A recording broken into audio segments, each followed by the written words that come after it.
વાવ-થરાદ જિલ્લામાં થશે રાજ્ય કક્ષાના પ્રજાસત્તાક દિનની ઉજવણી। જિલ્લા પ્રભારી મંત્રીએ થરાદ ખાતે અધિકારીઓ સાથે બેઠક કરી।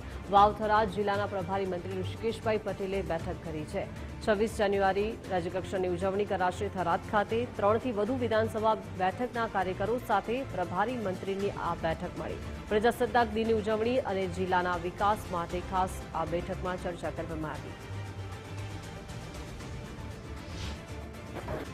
અને વાવ થરાદની અંદર 26મી જાન્યુઆરીએ માનનીય મુખ્યમંત્રી ભૂપેન્દ્રભાઈ પટેલ સાહેબ અને એટ હોમનો કાર્યક્રમ પણ રાજ્યપાલ શ્રીનો એ આ જિલ્લામાં રાખવામાં આવ્યો છે। અને પ્રભારી મંત્રી તરીકે અહીંયા આયોજનના કામ નાની મોટા વિષયો સાથે અધિકારીઓ સાથે ચર્ચા થાય, વહીવટી અધિકારીઓ સાથે અહીંયા નવગઠિત જ્યારે કોઈ પણ જિલ્લો હોય એટલે નાની મોટી મુશ્કેલીઓ પણ ત્યાંની સમજવી પડે ને સમજ્યા પડે પછી એ સરકારમાંથી એને જિલ્લાને મદદરૂપ થાય એવા તમામ કામો માટેની આજની મિટિંગ હતી।